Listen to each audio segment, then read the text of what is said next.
Now types of the noun, બરાબર. હવે જે નાઉન છે એના કેટલાક ટાઈપ્સ હશે કે જેમાં અલગ અલગ વસ્તુઓને ડિવાઈડ કરી છે, બરાબર. તો કેટલાક પ્રોપર નાઉનમાં જશે, કોમન નાઉન છે, કલેક્ટિવ નાઉન છે, એબ્સ્ટ્રેક્ટ નાઉન છે, મટીરિયલ નાઉન છે, બરાબર. અને આ બધા એની ઉપરથી કેટલાક કાઉન્ટેબલ નાઉન હશે જેને આપણે વી કેન કાઉન્ટ, બરાબર, જેને આપણે ગણી શકીએ. અને કેટલાક અનકાઉન્ટેબલ નાઉન હશે ધેટ વી કાન્ટ કાઉન્ટ, કે જે આપણે ગણી નહીં શકીએ. રેડી? તો એ કયા કયા ટાઈપના નાઉન છે એ જોવાના છે આપણે, બરાબર. નંબર 1 પ્રોપર નાઉન અને કોમન નાઉન. આ બે વચ્ચે માઇનર ડિફરન્સ છે. પ્રોપર નાઉનમાં શું હશે? એમાં પણ name of the person, place, animal, bird હશે. આમાં પણ એ જ હશે. પણ બેમાં ડિફરન્સ શું કે પ્રોપર નાઉનમાં શું હશે? સ્પેસિફિક નેમ હશે. શું હશે? Specific name. જેમ કે નેમ ઓફ પર્સન કૃષ્ણ, બરાબર. અને અહીંયા શું હશે? કોમન નાઉનમાં common to every person or thing, જેના આખી જેન્ડર માટે કોમનલી નામ યુઝ થતું હોય. હવે કૃષ્ણ છે, રામ છે, એ બધા શેમાં આવે? બોયમાં આવે. તો કોમન ટુ એવરી પર્સન, બરાબર. છોકરાઓને બધાને કઈ કેટેગરીમાં નાખીએ? બોય કેટેગરીમાં. ક્લિયર થયું? છોકરીઓ હશે બધી ગર્લ્સ કેટેગરીમાં જશે. પણ છોકરાઓ અને છોકરીઓનું કોઈ સ્પેસિફિક નામ હશે, એ કેમાં આવે? પ્રોપર નાઉનમાં આવે. ખ્યાલ આવી ગયો?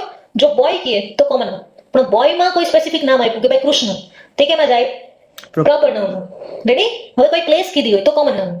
હવે ભારત છે, અમેરિકા છે, કોઈ બી પ્લેસ હોય, એ બધા કોમન ટુ એવરીથિંગ, બરાબર. Every place, everything, every person. પણ મને એમ કીધું છે દ્વારકા ટેમ્પલ, પ્લેસમાં સ્પેસિફિક નામ આપ્યું કે દ્વારકા ટેમ્પલ, તો દ્વારકા ટેમ્પલ કેમાં આવશે? પ્રોપર નાઉનમાં. અને પ્લેસ કેમાં આવશે? કોમન નાઉનમાં. ક્લિયર? હવે એનિમલ કીધું હોય તો એમાં કયા એનિમલ? તો કેટલા બધા એનિમલ આવે. પણ સ્પેસિફિક કીધું છે કે લાયન, તો પ્રોપર નાઉનમાં શું જશે? લાયન. અને કોમન નાઉનમાં શું જશે? એનિમલ. ખ્યાલ આવી ગયો? ત્યાર પછી છે બર્ડ.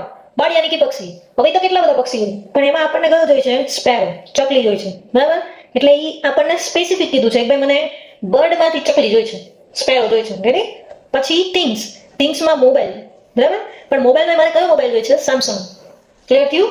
તો પ્રોપર નાઉન અને કોમન નાઉનનું વસ્તુ ખબર પડી? જે કોમન હશે બધી કેટેગરી માટે, કોમન કેટેગરી હોય એ બધી અહીં કોમન નાઉનમાં આવશે. પણ એમાં જો બધી કેટેગરીના સ્પેસિફિક નામ હશે તો એ પ્રોપર નાઉનમાં આવશે. ક્લિયર થયું? તો કી પોઈન્ટ શું છે? સ્પેસિફિક નેમ હશે પ્રોપર નાઉનનું, બરાબર. અને કોમન નાઉનમાં શું હશે? કોમન ટુ ઓલ, કે જે કેટેગરીનું કોમન ઓલ હશે એ બધું કેમાં હશે? કોમન નાઉનમાં. સમજ પડી ગઈ? હવે એવી જ રીતે બીજો આપણે ટાઈપ્સ જોઈએ, કલેક્ટિવ નાઉન. કલેક્ટિવ નાઉનનો કી પોઈન્ટ, કીવર્ડ શું યાદ રાખવાનો? કલેક્ટિવ યાની કે ગ્રુપ, ટીમ. એમાં બધું બધા માણસોનું એક, જો ક્રાઉડ, કલેક્શન ઓફ પીપલ, માણસોનું ટોળું, ક્રાઉડ. ફ્લોક, ફ્લોકનો મતલબ થાય ગ્રુપ ઓફ બર્ડ. બહુ બધા પક્ષીઓ હોય, આપણે કઈ માણસોનું ટોળું જાય છે તો આપણે શું કહીશું? ક્રાઉડ, બરાબર. એ રીતે પક્ષીઓનો જો ટોળા હોય તો એને શું કહેવાશે? ફ્લોક, બરાબર. તેવી જ રીતે ગાય, બફલો અને કેટલ્સ કહેવાય. રેડી? એનું જો ટોળું હોય તો એને કહેવાય છે હર્ડ, બરાબર. ત્યાર પછી સોલ્જર્સ, આપણને ખબર છે બહુ બધા સૈનિકો ભેગા થાય તો એ શું બને? આર્મી. રેડી? ત્યાર પછી કલેક્શન ઓફ શિપ, જેટલી પણ જહાજ છે એ બધી ભેગી થયેલી હોય તો એને શું કહેવાશે? ફ્લીટ. ક્લિયર? ફેમિલી છે, જેમાં આપણા બધા ફેમિલી મેમ્બર હોય, બરાબર. ત્યાર પછી નેશન, જેમાં આપણા ભારતીયો બધા જ, એ નેશન કહેવાય. પાર્લિયામેન્ટ, જેટલા પણ પોલિટિશિયન પર્સન હોય કેમાં બેસે? પાર્લામેન્ટ્સમાં. તો આ બધું શું છે? ગ્રુપ હશે. Team, Indian cricket team, football team. Clear થયું? તો એ બધું કલેક્ટિવ નાઉનમાં આવશે. શેમાં આવશે? Collective noun. Collection of people, persons or the things. Ready? Collective નાઉનમાં શું આવશે? બધું ગ્રુપ આવશે, સમૂહ આવશે, ગુજરાતીમાં કહું તો. રેડી? ત્યાર પછી આવશે એબ્સ્ટ્રેક્ટ નાઉન. એબ્સ્ટ્રેક્ટ નાઉનનો કીવર્ડ શું છે? ફિલિંગ્સ. જેટલી પણ આપણી ફિલિંગ્સ હોય એને આપણે ગણી ના શકીએ કે ભાઈ મને 100% લેવું છે, કે ભાઈ 90% લેવું છે, કે હું 10% હેટ કરું છું, કે હું આજે 50% દુઃખી છું, એવું ના થાય. આ ફિલિંગ્સ છે, એને મહેસૂસ કરી શકીએ આપણે, બરાબર. યસ. તે જ રીતે ક્વોલિટી, જેમ કે હું કાઇન્ડ છું, ઓનેસ્ટ છું, બરાબર, બ્રેવ છું, બહુ બહાદુર છું, બરાબર. ઓનેસ્ટ એટલે પ્રામાણિક, બરાબર. એટલે હું આ બધા ટાઈપની જે મારામાં ક્વોલિટી કહેવાય તો હું એને ગણી ના શકું હું આટલા ટકા ઓનેસ્ટ છું કે આટલા ટકા બ્રેવરી મારામાં છે.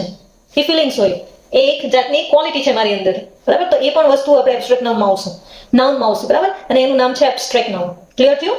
પછી એક્શન, જેટલી પણ એક્શન છે, જેમ કે હું હસું છું, મૂવમેન્ટ કરું, કે અહીંયાથી ત્યાં જાઉં છું, જજમેન્ટ આપું છું કે ભાઈ આ વસ્તુ યોગ્ય છે કે નથી, બરાબર. તો આ બધું વસ્તુ શેમાં જશે? એક્શનમાં. ક્લિયર? સ્ટેટ, જેમ કે ચાઇલ્ડહુડ, બાળકોનું પણ એક સ્ટેજ હોય કે ભાઈ આટલા 1 થી 10 જે હોય એને આપણે બાળકો કહેશું, પછી એડલ્ટ કહેશું, બરાબર. એના પછી જે આપણા વડીલો આવે એ બધા આવે. રેડી? તો એ રીતે ચાઇલ્ડહુડ હશે. સ્લેવરી યાની કે ગુલામી, બરાબર. તો હું કેટલા ટકા ગુલામી કરું છું એ કોઈ કહી ના શકે, પણ ફિલિંગ્સ. રેડી? સ્લીપ, સૂવું, હું કેટલા ટકા સુવેલો છું એ નથી ખબર, પણ હું સૂતો છું. રેડી? પછી સિકનેસ, તાવ આવ્યો છે મને. ડેથ, કોઈ મરી ગયું છે, કેટલા પર્સન્ટેજ મરી ગયું આપણે ના કહી શકીએ. મરી ગયું મતલબ that's it, finished. Ready? Poverty યાની કે ગરીબી. મટીરિયલ નામમાં શું યાદ રાખવાનું, કીવર્ડ્સ આપણે શું રહેશે, ક્વોન્ટિટી. For example વીટ. હવે કેટલીક વસ્તુ જથ્થામાં હોય, શેમાં હોય, જથ્થામાં. હવે ઘઉં આપણે ગણવા નહીં જાય કે 1 ઘઉં 2 ઘઉં 3 ઘઉં, એવી ગણતરી કરીને આપણે શોપિંગ કરવા નથી જતા ઘઉંની. આપણે શું કહીએ કે ભાઈ મને 1 કિલો ઘઉં જોઈએ છે અથવા તો 20 કિલો ઘઉં જોઈએ છે, જે આપણે મણ કહીએ, 1 મણ ઘઉં જોઈએ છે, 2 મણ ઘઉં જોઈએ છે. તો એના એ જથ્થાની કંઈક શું હોય, મેઝરમેન્ટ હોય. રેડી? તો મટીરિયલ નામમાં બધું શું હશે, મેઝરમેન્ટ હશે, ક્વોન્ટિટી હશે. જેમ કે વોટર છે, 1 litre water, 2 litre water. Ready? એનું કંઈ હું એમ ના કહીશું કે 10% છે ને 20% છે, નહીં, એ લીટરમાં ગણાશે. રેડી? ત્યાર પછી સુગર છે, એ પણ કેજીમાં આવશે. ત્યાર પછી ગોલ્ડ છે, તો એ તોલું કેરેટ બેઝ હશે કે કેટલા કેરેટ ગોલ્ડ છે, સિલ્વર છે. ઓક્સિજન જે આપણને હવા મળે છે, બરાબર, એ પણ આમાં આવશે મટીરિયલ નામનું. તો આ બધું જથ્થામાં હશે. ખ્યાલ આવી ગયો? અને આપણે વી કાન્ટ કાઉન્ટ કે 1 2 3 એવી રીતે નહીં ગણી શકીએ, એનો એક આખો જથ્થો જ હશે અને એના એકોર્ડન્સ એનું મેઝરમેન્ટ